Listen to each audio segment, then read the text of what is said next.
Welcome to ITM news. This is Pavan. ప్రస్తుతం నేనైతే Telangana Jagruthi party office దగ్గర అయితే ఉన్నాను. ఇక్కడ మరి కొంతమంది ఉన్నారు. 25వ తారీఖు ఏదైతే పార్టీ ఆవిర్భావించబోతున్నారో సో దానికి సంబంధించి మాట్లాడడానికి మనకి రాష్ట్ర నాయకులు మేడి నరేష్ గారు ఉన్నారు. ఒకసారి అడిగి తెలుసుకుందాం. హాయ్ అన్న. నమస్తే. నమస్కారం. నా ముఖ్య ఉద్దేశం ఏంటి, ఈ పార్టీ పెట్టడానికి గల కారణం ఏంటి? అంటే కవితకు అడిగితే ఏదైనా వచ్చేస్తుంది లిటరలీ చెప్పాలంటే, కానీ ఈ టైంలో ఇప్పుడున్న పరిస్థితుల్లో పార్టీ పెట్టడానికి ఎలాంటి నిర్ణయాలు తీసుకోవాలి? అంటే ముఖ్యంగా ఈరోజు కల్వకుంట్ల కవితక్క గారు పార్టీ పెట్టడానికి ప్రధాన కారణాలు ఏంటంటే, తెలంగాణ కోసం 1400 మంది అమరులైనరు ఉద్యమకారులు, వాళ్ళ కుటుంబాలను కూడా పూర్తి స్థాయిలో గుర్తించింది లేదు. ఒకవైపు ఉద్యోగస్తులకు కూడా కావచ్చు, నిరుద్యోగులు కూడా అనేక మంది ఉన్నారు. ఇలా రైతులు కావచ్చు, మహిళలు కావచ్చు, అన్ని రంగాల్లో కూడా వెనుకబడిపోయి ఉన్నారు. వీళ్ళకి అన్నిటికీ కూడా ముఖ్యంగా యువత ఇవాళ మొత్తం వృద్ధాప్యంలో ఉన్న వాళ్ళే ఇంకా కూడా మేము అధికారంలోకి రావాలి, మేము ఏమైనా చేస్తాం అనే దిశగా వాళ్ళు మీటింగ్లు పెట్టి, ఇలా మొన్న జీవన్ రెడ్డి కావచ్చు, కేసీఆర్ గారు కావచ్చు, వీళ్ళు మాట్లాడే విధానం ఇంకా కూడా మేమే రాజకీయాలలో ఉండాలి, ఇక యువత నీలాంటోడు నాలాంటోడు రాజకీయాలలోకి రావద్దు అనే ఆ ఉద్దేశంతో వాళ్ళైతే ఉన్నారు. కవితక్క అందరినీ యువతను గుర్తించి వాళ్ళకి అవకాశం ఇవ్వడం కోసం కూడా అక్క ప్రయత్నం చేస్తా ఉన్నది. అంటే ఇప్పుడు బిఆర్ఎస్ లో ఉండే యువతకి పిలుపునివ్వచ్చు కదా, అవకాశం కూడా ఉంది కదా, అన్నతో మాట్లాడొచ్చు, తండ్రి గారితో మాట్లాడొచ్చు. అంటే ఇప్పుడు వాళ్ళు డైరెక్ట్ గా సస్పెండ్ ఆర్డర్స్ ఇచ్చి సస్పెండ్ చేసినట్టుగా మనం లెటర్ చూసినాం. సస్పెండ్ చేసిన విషయం అది. ఇక సస్పెండ్ చేసినప్పుడు అందులో అవకాశం లేదు కాబట్టి ఆ ఆత్మగౌరవాన్ని చంపుకోలేక ఇలా తెలంగాణ బిడ్డల ఏదైతే ఆకాంక్ష ఉన్నదో వాళ్ళకు అనుకూలంగా ఆమె వంతుగా నేను కొట్లాడాలని చెప్పేసి ఒక మహిళగా, ఒక కొత్త రాజకీయ శక్తిగా కూడా బయటికి రావడం జరిగింది. అంటే ఇప్పుడు ఆంధ్రాలో చూసుకున్నా కానీ ఇప్పుడు ఇది ఇంకో అపోజిషన్ వాళ్ళకి ఛాన్స్ ఇచ్చినట్లు కదా. మంచి పాయింట్ మాట్లాడారు. ఇలా షర్మిల విషయం మాట్లాడితే ఆమె ఈ ప్రాంతానికి సంబంధించిన బిడ్డ కాదు. ఇలా ఆంధ్ర వాళ్ళ తండ్రి, వాళ్ళ అన్న, వాళ్ళు ఆల్రెడీ పాలిటిక్స్లో వాళ్ళు ముఖ్యమంత్రులు చేసారు. అయినా కూడా అక్కడ ఒక స్వార్థంగా, అంటే ఎంతసేపు ఉన్న ఆంధ్ర కావచ్చు, తెలంగాణ కావచ్చు, మేమే కైవసం చేసుకోవాలనే దిశగా తెలంగాణ బిడ్డ కానప్పటికీ కూడా ఆమె ఇక్కడ వచ్చింది, ఫెయిల్ అయిపోయింది. సరే, అంటే ఇప్పుడు ఏమంటే ఇప్పుడున్న పార్టీకి అది అంటే ఆ ఛాన్స్ ఇచ్చినట్లే కదా. ఇప్పుడు బీఆర్ఎస్ కాకుండా వేరే పార్టీకి ఛాన్స్ ఇచ్చినట్టే కదా. ఒకటే చీలికలు వస్తాయి. ఒకటే చెప్తున్నా బ్రదర్, ఇలా ఏదేమైనా కూడా బీఆర్ఎస్ పార్టీ 10 ఏళ్ళు ఏలినప్పుడు వాళ్ళకు ప్రజలు బుద్ధి చెప్పారు. ఇలా కాంగ్రెస్ పార్టీ మీద 2.5 ఏళ్ళు అయిపోయినాక కూడా వీళ్ళంతా నిరాశతోటి, దుఃఖంతో ఉన్నటువంటి పరిస్థితి అయితే మనకు కనిపిస్తూ ఉంది. ఇలా ఈ తెలంగాణ రాష్ట్రంలో కల్వకుంట్ల కవితక్క వైపు ఒక ట్రయాంగిల్ రూపంలో, అంటే ఇటు కాంగ్రెస్ కావచ్చు, బీఆర్ఎస్ కావచ్చు, వీళ్ళకి ప్రత్యామ్నాయం ఏంది అని అంటే ఇలా కల్వకుంట్ల కవితక్క కనిపిస్తుంది అనేది చాలా స్పష్టంగా అయితే మేము చెప్తా ఉన్నాం. ఇక కల్వకుంట్ల కవితక్కని ఇప్పటిదాకా ఏం చూసిరు అని అంటే, ఇక బతుకమ్మ ఆడింది వచ్చింది పోయింది అనేది చూసింది. కానీ ఈ రాష్ట్ర ప్రజలను, ఈ రాష్ట్ర ప్రజల యొక్క బతుకులతోటి ఆడుకున్న, వాళ్ళ భవిష్యత్తులతోటి ఆడుకున్న ఈ రేవంత్ రెడ్డి కావచ్చు, కేసీఆర్ కావచ్చు, నరేంద్ర మోడీ కావచ్చు, ఇక వాళ్ళ బతుకులతోటి ఆడడం కోసమే బయలుదేరుతుంది బతుకమ్మ అని చెప్పేసి నేను చెప్తా ఉన్నా. పోరాటమైన రక్తంలోనే ఉంది పోరాటం అనేది, ఆబ్వియస్లీ. కానీ ఈ పార్టీ నడపడం అనేది అన్ని విషయాలకు సమానం కదా. ఒడిదుడుకులు ఉంటాయి, చాలా రచ్చ, అంటే ఎక్కడ తగ్గాలి, ఎక్కడ, ఇవన్నీ తెలిసి ఉండాలి కదా. సో ఇవన్నీ హ్యాండిల్ చేయగలరు అనుకుంటున్నారు పాలిటిక్స్. ఇప్పుడున్న లీడర్లే సతమతం అవుతున్నారు, పెద్ద పెద్ద లీడర్లే. ఇప్పుడు అక్క కొత్తగా పార్టీ పెట్టి ఇవంతా నడిపించగలరు అనుకుంటున్నారు. అంటే ఆమె కూడా చిన్న వయసులోనే ఒక ఉద్యమ కిరీటం లాగా బయటకు వచ్చింది.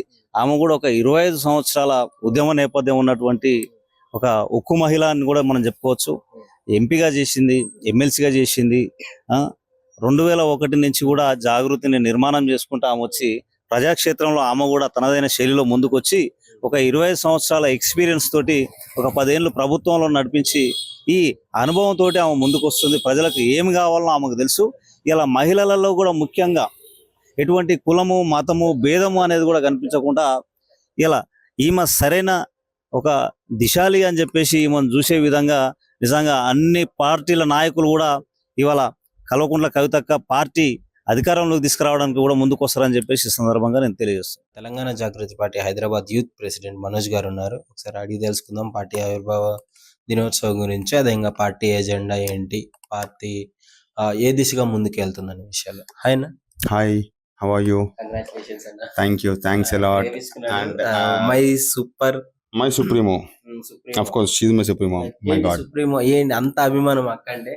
అంటే అక్క అంటే అభిమానం ఏంటంటే తమ్ముడు 2023 మా తల్లిగారు చనిపోయారు. నేను మా కుటుంబ సభ్యులంతా తల్లి చనిపోతే ఎలా ఉంటే అంత బాధలో ఉన్నాము. ఆ టైంలో అక్కగారు నాకు చెప్పకుండా మా ఇంటికి వచ్చారు. ఓకే. వచ్చేసి అంటే ఎట్లా అంటే ఒక ఓదార్పు ఇవ్వడము, ఒక తల్లిలాగా అందరి మా అన్నదమ్ములందరినీ కూర్చొని మా పిల్లలతో అందరితో ఉండేసి మంచి ఆప్యాయంగా మాట్లాడి, అంటే అప్పటి నుంచి నాకు అక్క అంటే ఎందుకంటే మనకు అసలు అక్క అంటే ఇక మనకు అప్పటి నుండి మనకి ఒక తల్లిలాగా ఒక దైవంలాగా మనం అక్కతో ఉంటున్నాం. మనము ఎన్ని కష్టాలు వచ్చినా కూడా అక్కను వదిలిపోయే ప్రసక్తే లేదు మాది అప్పటి నుండి కూడా. అండ్ ఈ రోజు కూడా పార్టీ పెట్టడానికి ముఖ్య కారణం ఏంటంటే గత ప్రభుత్వం, ఇప్పుడున్న ప్రభుత్వం తెలంగాణ ఉద్యమకారులకు కానివ్వండి, చేసిన తెలంగాణ ప్రజలకు చేసినటువంటి మోసాల గురించి కానివ్వండి, ఓకే, అక్క అరికట్టేందుకు అక్క పెడుతున్న కొత్త పార్టీ ఇది.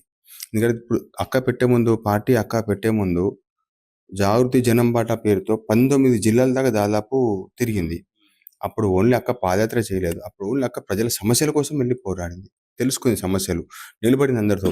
మీరు చూసుంటారు ఖమ్మంలో హైడ్రా ఇష్యూ వల్ల అక్క 3 రోజులు ఇక్కడ నిరాహార దీక్ష చేసింది. మొన్న ఒక దగ్గర దీక్షకి వెళ్ళింది అక్క. అంత ముందుకు సిటీ చిక్కడపల్లి లైబ్రరీ దగ్గర ఓకే నిరుద్యోగ సమస్యలపై అక్క నిలబడి పోట్లాడింది. ఓకే, ఇలా అక్క ఎట్లా అంటే ప్రతి సమస్యల దగ్గర వెళ్తుంది అనమాట.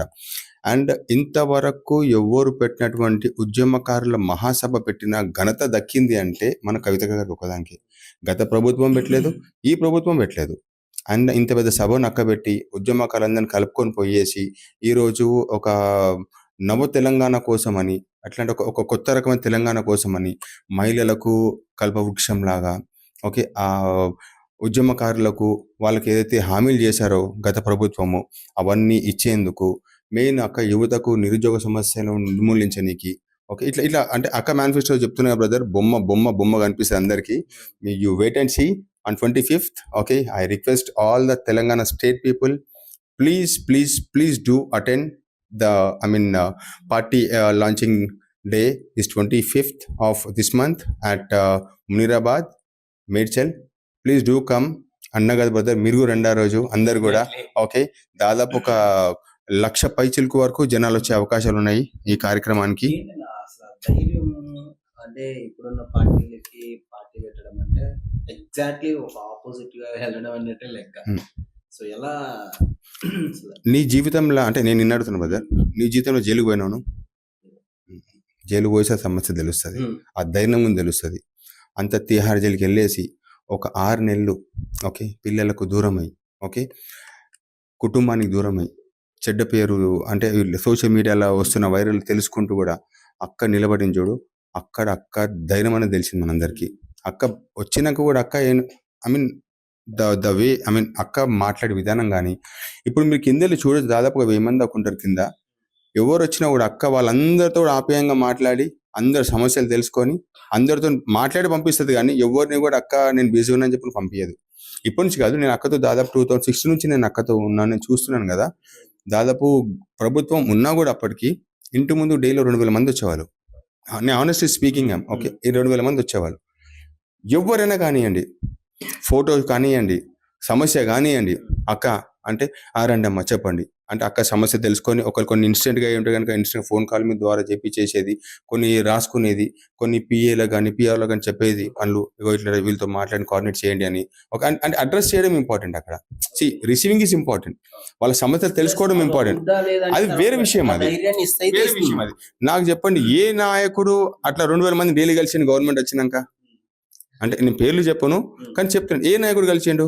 ఇప్పుడు ఆటలెక్కి తిరుగుతుర్రు, ఇప్పుడు పేదోళ్ళకి పోతారు, పప్పనం తింటారు, అన్ని తింటారు. ఎందుకంటే ఇప్పుడు పదవులు పోయినాయి కాబట్టి. కానీ అక్క పదవి ఉన్నా, ప్రభుత్వంలో ఉన్నా లేకున్నా కూడా అప్పటి నుంచి కూడా అక్క ఒకటి నినాదం, అందరికీ కూడా ప్రజలకు మెయిన్గా అందుబాటులో ఉండాలి అన్నది ఒకటే అక్క నిర్ణయం. ఇంకోటి నేను చెప్తున్నా కదా బ్రదర్, ఇప్పుడు అన్నీ మీరు నన్ను చెప్పించకండి. 20వ తారీఖు రోజు 10 గంటలకు Bomma is, you're gonna see the big cinema on 25th at 10 o'clock. Okay, and please do come. I request అందరు తెలంగాణ రాష్ట్ర ప్రజలందరూ కూడా హృదయపూర్వకంగా వినతి చేస్తున్నాము. కవితక్క పార్టీ ఇది మనందరి పార్టీ. ఇది దయచేసి అందరూ కూడా రాగలరు. 20 తారీఖు ఏప్రిల్, అంటే ఇంకా 2 days ఉంది. 20 తారీఖు ఏప్రిల్ ఉదయం 10 గంటలకల్లా మన కవితక్క మన తెలంగాణ రాష్ట్ర చరిత్ర సృష్టించబోయే పార్టీని స్థాపించబోతున్నారు. ఇది మనందరి పార్టీ. ఇది కవితక్క పార్టీ, మనందరి పార్టీ. జై తెలంగాణ, జై కవితక్క. ప్రస్తుతం మనతో తెలంగాణ జాగృతి ఆర్గనైజింగ్ సెక్రటరీ గారు ఉన్నారు. సో ఒకసారి అడిగి తెలుసుకుందాం. ఆయన హాయ్, నమస్తే అండి. ఎలా నడుస్తున్నాయి పార్టీ పనులు? చాలా చురుకుగా నడుస్తూ ఉంది. మా ముఖాలు చూసి అర్థమవుతుంది ఎంత కష్టపడుతున్నాం, ఏం చేస్తున్నాం. ఎందుకంటే తెలంగాణ జాగృతిలో జనరల్గా పార్టీలు పెడితే ఎవరైనా సరే పార్టీ నాయకులు కావాలని చెప్పి వాళ్ళే ఇబ్బంది పడతారు. కానీ తెలంగాణ జాగృతి ఒక ప్రత్యేకత ఏంటంటే ప్రతి కార్యకర్త కూడా ఈ కార్యక్రమాన్ని ఎట్లా సద్వినియోగం చేసుకోవాలి, ఏ రకంగా దీన్ని సక్సెస్ చేయాలనే తాపత్రతో పనిచేస్తూ ఉన్నారు. ప్రజలంతా కూడా మాకు ఎన్నో ఫోన్లు వస్తూ ఉన్నాయి. ఎట్లా రావాలి, మేమంతటా మేము మా అంతటా మేము బస్సులు పెట్టుకొని కార్లు పెట్టుకొని మేము రావడానికి సిద్ధంగా ఉన్నాం, ఎక్కడ రావాలి, మాకు లొకేషన్ షేర్ చేయని చెప్పి అంటాం. నిజంగా చాలా సంతోషం అనిపిస్తుంది. ఎందుకంటే మేము 20-25 సంవత్సరాల నుంచి 20-25 సంవత్సరాల నుంచి రాజకీయాల్లో ఉన్నాం, ఉద్యమంలో పనిచేసినాం, ఎన్నో రాజకీయాల్లో పనిచేసినాం. కానీ ఇంత ఆదరణ దొరుకుతుందంటే నిజంగా చాలా సంతోషం అనిపిస్తుంది. దానికి ఒకటే ఒక కారణం కవితక్క గారి మీద నమ్మకం, వారి యొక్క మొండితనం మీద. వారు ఏదైనా పట్టుబడితే అది సక్సెస్ అయ్యేదాకా, గమ్యాన్ని ముద్దాడదాకా కూడా వారి వెనకాడుకు వేరు చెప్పి ఒక నమ్మకంతో తెలంగాణ ప్రజలు ఉన్నారనే ఒక ఆకాంక్షతో మేము ముందుకు పోతా ఉన్నాం. కాబట్టి 100% ఈ సభను సక్సెస్ చేసుకుందామని ప్రిపేర్ అవుతా ఉన్నాం. మెయిన్ అజెండా ఏంటి, అసలు మెయిన్ పార్టీ పెట్టడానికి రీజన్ ఏంటి అంటే ఏం చెప్తారు? ఒకే మాటలు చెప్పాలంటే ఈ రాష్ట్రం, తెలంగాణ రాష్ట్రం పేరుకు మాత్రమే, ఆకారంలో మాత్రమే వచ్చింది. కానీ మనం అనుకున్నట్టు 10 సంవత్సరాల్లో జరగలేదు, అభివృద్ధి జరగలేదు. అన్ని వర్గాలు ఏ రకంగా మనం ముందు తీసుకుపోతామని ప్రామిస్ చేసినాము, ఉద్యమంలో ఏ వర్గాలనైతే మనం కదిలించినామో కానీ ఆ వర్గాలకు న్యాయం జరగలేదు. ఆ న్యాయం జరగాలంటే మరొక తరహా ఉద్యమం జరగాలి, మరొక తరహా రాజ్యం ఏర్పడాలి. అట్లా ఏర్పడినప్పుడే ఇవన్నీ సాధ్యమని చెప్పి నమ్మి సామాజిక తెలంగాణ ధ్యేయంగా, సర్వోదయ తెలంగాణ ధ్యేయంగా అనే అంశం మీద ముందుకు పోతా ఉన్నాం. కాబట్టి ఈరోజు మాకు మంచి సక్సెస్ అయినా జరుగుతూ ఉంది. అంతకన్నా ముందు ఏంటంటే రాజకీయంగా వారి మీద ఒక నమ్మకం ఉంది. 20 సంవత్సరాల్లో చిన్న వయసు నుంచి కూడా ఉద్యమంలో పనిచేసారు, ఒక పార్లమెంట్లో చేసినటువంటి అనుభవం ఉంది, ఎమ్మెల్సీ చేసినటువంటి అనుభవం ఉంది. కాబట్టి వారి మీద పూర్తి విశ్వాసంతో ప్రజలు ఉన్నారు. కాబట్టి రాబోయే రోజుల్లో కూడా ఈ నమ్మకాన్ని ఖచ్చితంగా వమ్ము చేయకుండా ప్రజలు రాబోయే శాసనసభ ఎలక్షన్లు కానివ్వండి, ఎంపీటీసీ జెడ్పీసీలు కానివ్వండి, లేకపోతే కార్పొరేషన్ ఎలక్షన్లు కానివ్వండి మంచి మద్దతు దొరుకుతుందని చెప్పి ఆశాభావం వ్యక్తం చేస్తా ఉన్నాం. ఇప్పుడు ఒక పార్టీ, తెలంగాణ జాగృతి పార్టీ పుట్టుకతో పాటు కొన్ని వందల ప్రశ్నలు పుట్టుకొని వస్తాయి. వాటన్నిటికీ సమాధానం చెప్పాల్సి ఉంటుంది. గతంలో మీరున్న 10 సంవత్సరాలు మీరే కదా ఉంది, అప్పుడు రాని పార్టీ ఇప్పుడు ఎందుకు వచ్చింది, ఇలాంటివి కొన్ని చాలా వందల ప్రశ్నలు. అదేవిధంగా ఒక పొలిటికల్ పార్టీ అంటే చాలా ఒడిదుడుకులు ఎదుర్కోవాలి, చాలా మందిని మేనేజ్ చేయాలి, ఇప్పుడున్న పార్టీని మేనేజ్ చేయాలి. అంటే ఒక రకంగా చెప్పాలంటే ఆపోజిట్ గా వెళ్తున్నట్లే. అవును. ఇవన్నీ ఎలా అయితే రాజకీయ పార్టీగా పెట్టడం అంటే పాండాబో పెట్టినంత సులువుగా అని చెప్పి మేము నమ్మినాం. అది తెలుసు మాకు కూడా, మేము కూడా ఆలోచన చేసినాం. చాలా సందర్భాల్లో సరే పార్టీగా ఉండాల్సిన అవసరం లేదు, ప్రజలకు సేవ చేయాలంటే అని స్వచ్ఛంద సంస్థగా మేము ముందుకు పోయినాం. జాగృతి తరఫున ఈ 20 ఏళ్ళ నుంచి నడుస్తుందో అదే సంస్థ ద్వారా మేము ప్రజలకు వెళ్ళినాం. కానీ ప్రజలంతా ఏం కోరుకుంటున్నారంటే ఈ రాష్ట్రంలో, ఈ దేశంలో, ఈ ప్రజాస్వామ్య వ్యవస్థలో ఒక రాజకీయ పార్టీ ద్వారానే, రాజకీయ వ్యవస్థ ద్వారానే మనం ఏదైనా మార్పు చేయగలుగుతాం. అంతెందుకంటే తెలంగాణ రాష్ట్రాన్ని ఏ రకంగా జరుపుకున్నాం మనం, ఏ రాజకీయంగా సీట్లు, ఓట్ల ద్వారానే మనం తెలంగాణ రాష్ట్రాన్ని కూడా సాధించుకోగలిగినాం. అంటే పార్లమెంటరీ సిస్టమ్ ద్వారా ఒత్తిడి తీసుకురావడం వల్ల తెలంగాణ రాష్ట్రం సాధించుకోవడం అని ఒక వారి యొక్క ప్రెషర్తోనే, ఈరోజు మా కార్యకర్తల ప్రెషర్తోనే మేము పార్టీకి అవతరించబోతాను. ఎన్ని కష్టాలు వచ్చినా, ఎన్ని నష్టాలు వచ్చినా, ఏదైనప్పటికీ కూడా తెలంగాణ జాగృతి అనేది తెలంగాణ రాష్ట్రంలో ఏకైక ప్రాంతీయ పార్టీ. ఎందుకంటే ఆ మాట ఉన్నదంటే బీజేపీ పార్టీ జాతీయ పార్టీ, కాంగ్రెస్ పార్టీ జాతీయ పార్టీ, ఇదే బీఆర్ఎస్ పార్టీగా భారతీయ రాష్ట్ర సమితి జాతీయ పార్టీ. ఈరోజు తెలంగాణ ప్రాంతంలో, తెలంగాణ పేరు మీద, తెలంగాణ గడ్డ మీద రాబోతున్నటువంటి పార్టీ తెలంగాణ జాగృతి. ఆ పార్టీ పేరు, పార్టీ జెండా, పార్టీ ఏజెండా, పార్టీ ఏ రకంగా ముందుకు పోతుంది, ఏ వర్గాలను తీసుకోవాలో ముందుకు పోతా ఉన్నాయి అన్ని 25 నాడు తినబోయే ముందు రుచులు ఎందుకు అన్నట్టుగా 2 రోజుల ముందు నేను చెప్పడం ఎందుకు, ఖచ్చితంగా మా అధ్యక్షులు నోటినే అవన్నీ మనం అద్వైత కన్వెన్షన్ హాల్లో దాదాపు 1,00,000 మందితో సభ నిర్వహించుకోబోతా ఉన్నాం. సరే సభ అక్కడ ఎంతమంది ఉంటారా, రోడ్ల మీద ఎంతమంది ఉంటారు కాదు, మేము అనుకున్న దాదాపుగా 40-50 వేలు అనుకున్నాం. కానీ అది 50 వేలు 1,00,000 దాకా పోయే అవకాశం ఉంది. అయినప్పటికీ కూడా మేము వద్దని ఎంత విన్నవించుకున్నా కూడా ప్రజలు తన సొంతంగా కూడా వచ్చేటువంటి పరిస్థితి కాబట్టి వాళ్ళకి అన్ని ఏర్పాట్లు చేయడానికి మాత్రం సిద్ధంగా ఉన్నాం. Hi sir. హాయ్ అండి, అందరికీ నమస్కారం. April 25 Advaita convention hall, Medchal, Munirabad exit 6 ముందు. ఆ రోజు చాలా భారీ ఎత్తున శ్రీమతి కల్వకుంట్ల కవిత గారు, రాజకీయ ప్రకటన చేస్తున్నారు. ఆ రోజు తెలంగాణలో అన్ని జిల్లాల నుంచి గ్రామాల నుంచి చాలా భారీ ఎత్తున మా జాగృతి కార్యకర్తలు ప్రజలు భారీ ఎత్తున తరలి వస్తున్నారు. సో ఆ రోజు మా పార్టీ పేరు, జెండా, ఎజెండా సామాజిక తెలంగాణ లక్ష్యంగా ఏర్పాటు చేయనున్నాము. దాని గురించి ఆ రోజు చాలా భారీ ఎత్తున కవిత గారు వివరించున్నారు. సో అంటే ఎందుకని ఇలాంటి డెసిషన్ తీసుకోవాల్సి వచ్చిందంటే ఏం చెప్తారు? మనం తెలంగాణ వచ్చిన తర్వాత గత 10 ఏళ్లలో మనం సామాజిక తెలంగాణ అనే నినాదము నీరు నియామక నిధులు అనే నినాదంతో ముందుకెళ్ళాం. సో ఈ 10 ఏళ్లలో మనకేమో ఏవైతే అనుకున్నామో దానికి న్యాయం జరగలేదు. సో సామాజిక తెలంగాణ లక్ష్యంగా న్యాయం జరగలేదు కనుక కవిత గారు ముందుకు వచ్చేసి భారీ ఎత్తున సామాజిక తెలంగాణతో ముందుకెళ్తున్నాం. దీంతో పాటు చాలా పెద్ద ఎత్తున యువతకు, మహిళలకు మనకు ఏదైతే గత 10 ఏళ్లలో న్యాయం మన తెలంగాణ న్యాయం జరగలేదో దానికి ముందుకు తీసుకురావడానికి సామాజిక తెలంగాణ లక్ష్యంగా పెద్ద ఎత్తున మహిళలకు కానీ యువతకు కానీ న్యాయం చేకూర్చాలనే లక్ష్యంతో కవిత గారు ఈ నిర్ణయం తీసుకున్నారు. సో మనకు ఈ కొత్తగా ఏర్పడే పార్టీలో బీసీ సామాజిక వర్గానికి 50% రిజర్వేషన్తో మనం ముందుకెళ్తున్నాము. దాంతోపాటు అన్ని వర్గాల ప్రజలకి, మహిళలకు కానీ యువతకు కానీ మీద రైతులకు కానీ అన్ని వర్గాలకి న్యాయం చేకూర్చే విధంగా మేము ముందుకు వెళ్ళడానికి నిర్ణయించుకొని ఈ పార్టీ ఏర్పాటు చేయదలుచుకున్నాము. ప్రస్తుతం మనతో చారి గారు ఉన్నారు, రాష్ట్ర తెలంగాణ కార్మిక సంఘం అధ్యక్షుడు. సో ఒకసారి అడిగి తెలుసుకుందాము ఆ తెలంగాణ జాగృతి గురించి. ఆయన హాయ్. మెయిన్ ఈ పార్టీ పెట్టడానికి గల ఉద్దేశం ఏంటి, పెట్టబోవడానికి తెలంగాణ జాగృతి గురించి చెప్పాలంటే మీరు ఏం చెప్తారు? జై తెలంగాణ. ముందుగా మీ అందరికీ వందనాలు. ఈ ఛానల్తో అనేక మందికి ప్రేక్షకులను సంపాదించుకున్నటువంటి మీకు ముందుగా జాగృతి తరపున శుభాకాంక్షలు తెలియజేస్తూ, రాష్ట్రంలో తెలంగాణ ఉద్యమం మొదలైనప్పటి నుంచి అనేక కారణాల చేత వెనుకబడ్డ, నెట్టేయబడ్డ అనేక కుల సంఘాలు సామాజిక తెలంగాణ అంశంతోనే అలా కవితమ్మ ముందుకు రావడం. సామాజిక తెలంగాణ అంశం చాలా చక్కని అంశం. ఎందుకంటే రాజకీయాల్లో తెలంగాణ సాధించడం భౌగోళిక తెలంగాణ మాత్రమే ఏర్పడింది, సామాజిక తెలంగాణ ఏర్పడలేదు. సామాజిక తెలంగాణ సాధన కోసం కల్వకుంట్ల కవిత గారు పోరాటం చేస్తానని పిలిపించి ముందుకొచ్చిన తరుణంలో అనేక ప్రజా సంఘాలు మద్దతిస్తూ ఆనాడు బీసీ రిజర్వేషన్ 42% సాధన రిజర్వేషన్లో కాంగ్రెస్ పార్టీ అమలు చేస్తున్నటువంటి, అవలంబిస్తున్నటువంటి వింత ధోరణిని, ఆ దొడ్డ ధోరణి ఎండగట్టడానికి బీసీ కుల సంఘాల పక్షాన కవిత గారు నిలబడడం, 42% రిజర్వేషన్ కోసం మండలాలుగా, జిల్లాలుగా అనేక రౌండ్ టేబుల్ సమావేశాలు నిర్వహించడం, ప్రజలకు దగ్గరవడం, జనంబాట పేరుతో అనేక కార్యక్రమాలు నిర్వహించి ప్రజల్లో చైతన్యం నింపుతూ తన యొక్క కార్యక్రమంతో అనేక ప్రజలకు చేరువైన సందర్భంగా ఒక రాజకీయ పార్టీ వస్తే ఈ రాష్ట్రంలో బడుగు బలహీన వర్గాలైనటువంటి ఆశాజ్యోతులకు మేలవుతుంది. ఈ రాష్ట్రంలో అనేక వర్గాలు బాధపడుతున్నాయి. ఆ వర్గాలను హక్కున తెచ్చుకుంటే ఈ రాజకీయ పార్టీ బాగుంటుంది అన్న ఉద్దేశంతో నూతనంగా ఒక రాజశక్తిగా రావాలని, ఆ రాజకీయంలో యువతకు ఫస్ట్ ప్రాధాన్యత ఇవ్వాలని చెప్పేసి వారికి ఉద్దేశంగా కొనసాగుతుంది. అంటే ఇప్పుడు అక్క అనుకుంటే పార్టీ అంటే టీఆర్ఎస్ లో ఏదైనా అవుతుంది, బట్ సస్పెండ్ అయిన తర్వాత ఇప్పటి వరకు తండ్రి బాటలో నడిచింది అన్న సజెషన్స్ ఉన్నాయి. ఇప్పుడు పార్టీ సొంతంగా పెట్టినప్పుడు ఎన్నో ఒడిదుడుకులు ఎదుర్కోవాల్సి ఉంటుంది. అవి ఎలా ఎదుర్కోబోతుందంటారు కవిత? వాస్తవానికి 2006లో వాళ్ళు జాగృతి ఏర్పాటు చేశారు. పార్టీ ఓ పక్క ఉంటే జాగృతి ఒక పక్క పనిచేసింది. పార్టీ సొంత నిర్ణయాల కన్నా జాగృతి నిర్ణయాలతో ఎక్కువ పనిచేసింది ఆమె. పార్టీలో ఉన్నప్పుడు పార్టీ నిర్ణయాలకు కట్టుబడి పనిచేస్తారు, అది ఎవరైనా సరే ఆ సిద్ధాంతం ప్రకారం పనిచేశారు. కాకపోతే తను స్వతహాగా ఒక రాజకీయ శక్తిగా ఎదగకున్నా ఒక సంఘంగా సమాజంలో అనేక ఒడిదొడుకులను ఎదుర్కొని సంఘాన్ని నిర్మించి సంఘం ద్వారా అనేక స్కిల్ డెవలప్మెంట్ స్కీమ్స్ కావచ్చు ప్రజలకు చేరువైనట్టు సందర్భంగా ఈనాడు స్పేస్ అడుగడుగున ఆమె లోటు కనిపిస్తుంది కాబట్టి దాన్ని పూరించడానికి వారు సిద్ధంగా ఉన్నారు. సో మరి ఇప్పుడు 25వ తారీఖు ఆవిర్భావ సభ ఉంది, దాని గురించి ఏం చెప్పదలుచుకున్నారు? ఈ రాష్ట్రంలో ప్రజలు ఎదురు చూస్తారు దీపావళి పండుగ ఎప్పుడు వస్తుంది అన్నట్టుగా. మొన్న సభ సప్పగా జరిగింది. కేసీఆర్ సభలో ఎక్కడ ముసలోళ్ళు జమైరంటే అది వాస్తవం.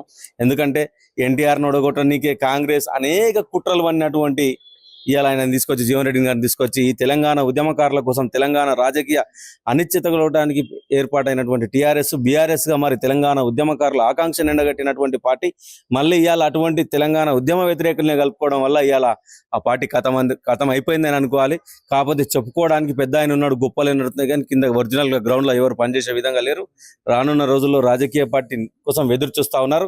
ఆనాడు ఈటల రాజేందర్ గారు బీసీల పక్షాన పార్టీ పెడతారేమని ఎదురు చూశారు. వారు పెట్టక వారు బీజేపీలో వెళ్ళిపోయారు. ఆ స్పేస్ ని ఈ రోజు కవితమ్మ గారు ఫుల్ భర్తీ చేస్తా ఉన్నారు. ఈ నెల 25వ తారీఖు రోజున మేడ్చల్లోని మునిరాబాద్లో అద్వైత కన్వెన్షన్ హాల్లో అనేక మందితోటి తెలంగాణ రాష్ట్రంలో నలుమూలల నుంచి కూడా విద్యార్థి సంఘాలు కావచ్చు, వివిధ రకాల ఉద్యమ సంఘాలు కావచ్చు, అన్ని కులమత సంఘాలు కావచ్చు, ఇలా కవితక్కతో పాటు నడవడానికి, ఉద్యమ బాటలో పయనించడానికి, తెలంగాణ అమరవీరుల కుటుంబాలను కూడా గుర్తించడానికి అనేక రకాలుగా కూడా ఇప్పుడు మా పార్టీ ఆవిర్భావ సభ ఆ రోజు అద్వైత కన్వెన్షన్ హాల్లో ఉంది. ఇక భారీ స్థాయిలో కొన్ని లక్షల మంది కూడా అక్కడ చేరుకునే పరిస్థితి అయితే ఉన్నది. రాష్ట్రం నలుమూలల నుంచి కూడా ఈ ఆవిర్భావ సభ రోజు మా దమ్మేందో మేము చూపిస్తాం, కల్వకుంట్ల కవితక్క దమ్మేందో మేము చూపిస్తాం, ఆ నాయకత్వంలో మేము ఏందో చూపిస్తాం అని చెప్పేసి ఈ సందర్భంగా తెలియజేస్తాం.